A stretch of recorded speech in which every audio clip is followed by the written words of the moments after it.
اعتکاف کے تو لغوی معنی ہی دھرنا دینے کے ہیں، اور امید ہے کہ اس پر آپ نے بات کی ہوگی، اور اس کا اہم مقصد تو یہ ہے کہ شب قدر کو، لیلۃ القدر کو پایا جائے، اور چونکہ 5 طاق راتوں میں سے ایک رات لیلۃ القدر ہے، تو جو بندہ مسجد میں ہوگا تو انشاءاللہ امید ہے کہ اسے لیلۃ القدر ملی جائے گی، حالت اعتکاف میں ہی ملے گی۔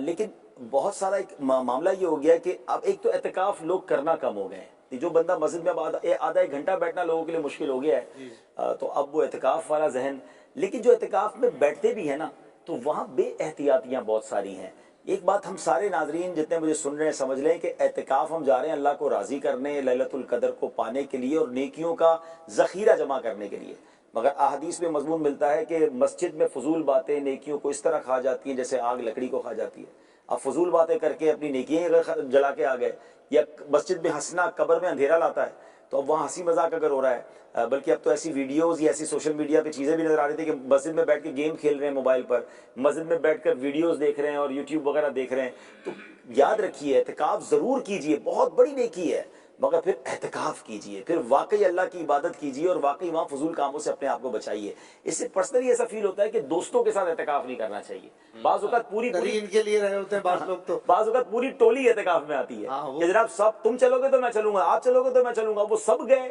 تو اس کے بعد تو وہی ہو رہا تھا نا جو باہر چائے کی ہوٹل پہ ہو رہا تھا، وہی ساری ٹیم اگر اعتکاف میں بیٹھ گئی ہے تو اب نمازوں کے بعد تو انڈیویجول عبادت کی تو عادت ہی نہیں تھی، تو اب بیٹھے تو پھر شروع کہ ایسا نہ ہو کہ اعتکاف کر کے گناہ آ جائیں۔ یہ تو ایسا شاندار موقع ہے کہ یہ 10 دن پیوریفیکیشن حاصل کی جائے، اللہ کے گھر میں دھرنا دے دیا جائے کہ مولا اب بس تیری رحمت لے کے جانا ہے، کیونکہ وہ پورا شیڈول ہی ایسا ہوگا، وہ جدول ہی ایسا ہوگا انشاءاللہ جس میں فضولیات کا آپ کو وقت نہیں ملے گا۔ اللہ نے چاہا بہت سارے فرض علوم سیکھ کر نکلیں گے، بہت ساری سنتیں سیکھ کر انشاءاللہ باہر آئیں گے۔ امید ہے کہ آپ کے قرآن پاک کے مخارج درست ہو جائیں گے، عشق رسول اور خوف خدا میں اضافہ ہوگا، نفلی عبادات آپ کو اسلامی بھائی پڑھائیں گے۔ اعتکاف میں سونا کتنا چاہیے؟ دیکھیے اتنا تو سونا چاہیے کہ باقی سے لڑائی نہ ہو، ٹھیک ہے نا؟ اچھا، یہ کیسے؟ ایسا نہ ہو کہ اتنا کم سوئیں کہ باقی معتکفین کے خدا کے واسطے سو جاؤ، ٹھیک ہے نا؟ اچھا یہ بھی پرابلم ہے کہ اگر آپ اجتماعی اعتکاف کر رہے ہیں تو سونے کے وقت میں سو جائیں، لوگ سو رہے ہیں اور آپ باتیں کر رہے ہیں، ٹھیک ہے، اور اب آپ ان کو نہیں سونے دے رہے، اور جب ان کی عبادت کا ٹائم ہے یا واقعی رات عبادت کا ٹائم آ رہا ہے، جو بھی آپ نے ٹائم سوچا اس میں آپ سو رہے ہیں، تو بیسٹ یہی ہے کہ کم از کم نارمل نیند کی جائے، لیکن بہت زیادہ نہ سویا جائے اور یوں نہ کیا جائے کہ وقت کو ضائع کیا۔ مسجد میں اعتکاف کرنے والے معتکف کے غسل کے بارے سے فرمایا، ایک تو فرض غسل ہے وہ ضروری ہے، غسل فرض نہیں ہے لیکن یہ ہے کہ وہ کچھ دن گزرنے کی وجہ سے، گرمی کی وجہ سے پسینہ آ رہا ہے اور اس کی باڈی میں اسمیل آ رہی ہے، اور مسجد میں بدبو کے ساتھ آنا یہ بھی درست نہیں ہے، تو کیا ایسی صورت میں بھی وہ غسل کرے گا؟ نہیں، غسل وہ تو کر سکتے ہیں جو فنائے مسجد میں بنے ہوئے ہیں، بلا ضرورت بھی کر سکتا ہے، لیکن یہ حاجت وہ نہیں ہے کہ اس کے لیے باقاعدہ وہ مسجد سے باہر اگر خارج مسجد جسے ہم کہیں وہاں جانے کی اسے اجازت نہیں ہوگی۔ اگر کہیں واش روم یا یہ غسل خانے فنائے مسجد میں نہیں بلکہ خارج مسجد میں بنے ہوئے ہیں تو وہاں انہیں اجازت نہیں ہوگی، لیکن بدبو لے کر مسجد میں جانے کی بھی چونکہ ممانعت ہے تو کپڑے چینج کریں گے، خوشبو استعمال کریں گے، تو یہ چیز عموماً، اور ویسے بھی اب جو موسم بھی ہے، بہت بڑی تعداد میں لوگوں کی روزانہ نہانے کی عادت ہوتی ہے کہ صبح فریش ہو کے جاتے ہیں، اب کسی کی روٹین ہے نا، اگر وہ ایک دن غسل نہ کرے اس کی طبیعت میں وہ بوجھل پن آ جاتا ہے، تو اب جیسے آپ نے فرمایا کہ مسجد کے ساتھ ہی استنجا وضو خانے ہیں اور غسل خانہ ہے، فنائے مسجد میں ہے خارج مسجد میں نہیں ہے، تو پھر وہ کر سکتا ہے جی روزہ؟ ہاں بالکل کر سکتا ہے۔ اچھا اب یہ معتکف کو کیسے پتا چلے گا کہ یہ استنجا وضو خانہ فنائے مسجد میں ہے اور یہ خارج مسجد میں ہے؟ دیکھیں ہمارے داوسامی میں اعتکاف میں تو یہ حسن ہے، اور آپ مدنی مرکز میں دیکھتے ہیں کہ جگہ جگہ لگا بھی دی جاتے ہیں کہ یہ ایریاز ایسے ہیں کہ یہاں تک آئیں، اس سے آگے نہ بڑھیں، تو اسی طرح مساجد والوں کو بھی یہ چاہیے کہ وہ اپنی ان چیزوں کی تربیت کر دیں، اور ہماری بھی کوشش ہوتی ہے، ہم مسجد میں جب 20 رمضان مبارک عصر کے بعد میں باقاعدہ ایک سال سے ہے کہ معتکفین کو لے کر بیٹھ کر ان کو سب سے پہلی جو تربیت ہے نا وہ حدود سمجھا دیتا ہوں۔ اعتکاف کرنے والے کے لیے خاص طور پر مسجد میں جو ہے کم کھانا، کم سونا اور کم بولنا، یہ کتنا امپورٹنٹ ہے؟ یہ تو ویسے بھی بہتر ہے رمضانوں میں بھی اور باقی زندگی میں بھی کہ بندہ کم کھائے، کم بولے، قلیل الطعام قلیل الکلام قلیل المنام، یہ تو معرفت الہی کا یوں سمجھ لیں ایک فارمولہ ہے کہ بندہ عمل کرے تو بہت چیزیں عبادت کرنا بھی اس پر آسان ہو جاتا ہے، مگر جیسے ہم نے شروع میں بات کی کہ مسجد میں فضول باتیں کرنا نیکیوں کو اس طرح کھا جاتا ہے جیسے آگ لکڑی کو کھا جاتا ہے، تو فضول جتنا بولیں گے تو فضول باتیں ہونے کا چانس ہے، پھر اس کے بعد جیسے بہت زیادہ سوئیں گے تو آپ عبادت سے محروم ہو جائیں گے، نارمل جتنا ضروری ہے باڈی کے لیے اتنا سو جائیں، اور بالکل کم کھانا۔ میں نے پچھلے دنوں بھی یاد ہوگا کہ ہم نے بات کی تھی کہ مسجد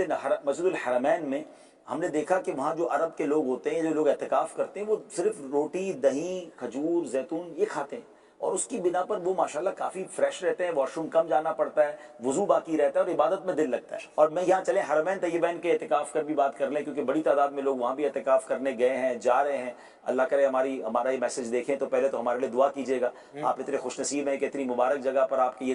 دن و رات گزریں گے، مگر یہ ضرور دیکھیے گا کہ یہ کتنا ادب کا مقام ہے، اور وہاں سے کچھ ویڈیوز، وہاں سے کچھ سوشل میڈیا کی ایسی چیزیں آتی ہیں جو بیان بھی بندہ نہیں کر سکتا کہ یار معتکفین یہ کیا کر رہے ہیں۔ تو کوشش یہ کریں کہ ایسے لوگوں کے ساتھ بیٹھیں جن کا کام عبادت کرنا ہے، انہی کے ساتھ آپ بھی بیٹھ جائیں، تلاوت کرتے رہیں، ذکر و اذکار کرتے رہیں، اور کوشش کریں کہ اپنے آپ کو فضول باتوں سے بھی بچائیں۔ باہر بیٹھ کر ہم نے دیکھا ہے صحن کے اندر طرح طرح کے وہاں بھی کھانے آ رہے ہوتے ہیں اور وہاں بھی فضول باتیں ہو رہی ہوتی ہیں، تو ان باتوں سے بچیں تاکہ یہ اعتکاف آپ کی زندگی کا یادگار ہے۔ بھائی صاحب یہ یوٹیوب یا فیس بک یہ سب ہے نا ایک الگورتھم پہ چلتا ہے، جی، آپ جو دیکھتے ہیں اسی طرح کی کچھ سملر چیزیں ایسا ہی آنے لگتی ہیں۔ اب آپ مسجد میں چاہیں گے کہ مجھے جو ہے وہ کچھ میں دیکھوں، اب وہی سب کچھ آئے گا، ہو سکتا ہے کچھ نہ دیکھنے کی چیزیں بیسٹ تو یہی ہے کہ مسجد میں کھولیں تو اچھا ہے۔ مسجد میں سوشل میڈیا والا موبائل لے کر ہی نہ جائے نا۔ ہاں کیا ضرورت ہے بھائی، آپ اپنے پاس اپنا نارمل فون رکھ لیں جس سے آپ کو ضروری کام میں بات ہو جائے گی، ورنہ ان کو بھی پتا ہے آپ اعتکاف میں ہیں، ٹھیک ہے نا۔ تو بیسٹ تو یہی ہے، اور کچھ لوگ کرتے بھی ایسا ہیں، بڑے مقدس مقامات پر میں نے دیکھا کہ اپنا جو سوشل میڈیا والا اسمارٹ فون ہوتا ہے وہ گھر میں رکھ دیتے ہیں، اور پھر زیارات وغیرہ پر مقدس مقامات پر ایک نارمل سا فون ہوتا ہے جس میں ضروری لوگوں کو SMS پہ کام چلا لیتے ہیں یا فون کر لیتے ہیں، اور ضرورت کے وقت ہی کھولتے ہیں ورنہ اس کو بند بھی رکھتے ہیں۔ یہ بہت ضروری ہے، آپ نے بہت اچھی توجہ دلائی کہ اگر آپ کے پاس سوشل میڈیا والا موبائل ہوا اور آپ نے کھولا، ہمارے تو کھلتے ہی بعض اوقات تو ایسی چیزیں آ رہی ہوتی ہیں کہ بندہ سب کے سامنے پانی ہو جائے شرم سے۔ تو مہربانی کریں ان چیزوں کو نہ ہی لے جائیں اعتکاف میں، ایک چھوٹا سا موبائل لے لیں، گھر والوں کو بتا دیں، کوئی کام ہو تو کر لیں۔ ماشاءاللہ ایسا بعض نمازی ہوتے ہیں جو سارا سال والے ہوتے ہیں،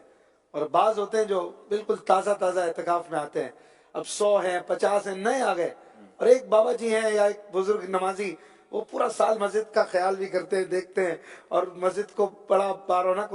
ان سے مسجد کی رونق ہے۔ لیکن اب یہ جو 25 50 100 آئے نا، وہ بعض ایسے کام کرتے ہیں کہ وہ ان کو فیل ہوتا ہے، پھر وہ برس پڑتے ہیں، پھر یہ سامنے آتے ہیں۔ یہ مسائل بھی بعض جگہوں پر یہ بھی سالانہ مسئلہ ہی ہے۔ یہ جو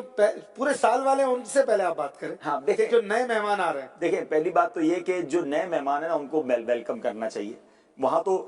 بعض اوقات تانا دیا جاتا ہے بھائی موسمی آ گئے ہیں، ہم تو پورا سال ہوتے ہیں، تو میں رمضان میں مسجد یاد آئی ہے۔ اور بعض اوقات تو یہ بھی منظر دیکھے کہ کسی نمازی کی پہلی صف میں جگہ ہوتی ہے اور وہاں کوئی نیا نمازی بیٹھ جائے، بھائی میں تو پورا سال ادھر نماز پڑھتا ہوں، تم جمعہ 8 دن نماز پڑھنی شروع کی، اس کو ڈانٹ کے ہٹا رہے ہوتے ہیں۔ تو یہ کریں گے تو پھر کیسے وہ لوگ آئیں گے؟ آپ تو چاہتے ہیں نا آپ کی مسجد آباد ہو، تو ان کو ویلکم کریں، ان کو پیار کریں۔ کوئی بات نہیں اگر ان کو ایسا بھی کام کر لیا جو آپ کے مزاج کے خلاف ہے۔ اول تو ظاہر ہے مسجد کسی کی جاگیر نہیں ہے، اگر آپ نماز بے شک پہلی صف میں پڑھتے ہیں، لیکن آپ کے آنے سے پہلے لوگ پہلی صف میں آ گئے تو آپ ذرا جلدی آئیے اور خوش ہو جائے کہ ماشاءاللہ اتنے سارے نئے نمازی آئے، نوجوان کئی لوگ آتے ہیں، لیکن ان کے ساتھ برا برتاؤ نہ کریں۔ ہاں نئے آنے والوں کو بھی ایک اچھے انداز میں مسجد کا تقدس برقرار رکھنا چاہیے۔ پرانے جو نمازی ہیں، بزرگ ہیں، ان کی بھی عزت ہونی چاہیے، لیکن ڈانٹ ڈپٹ نہیں ہونی چاہیے۔ امید کرتا ہوں اس بار ایسا نہیں ہوگا، بلکہ مسجد کمیٹی اور مسجد کے پرانے نمازی امام صاحب مل کے معتکفین کا ویلکم کریں، انہیں محبت سے پیش آئیں، اور انشاءاللہ اللہ نے چاہا تو اس مسجد میں نمازیوں میں اور تعداد رمضان کے بعد بھی بڑھ جائے گی انشاءاللہ۔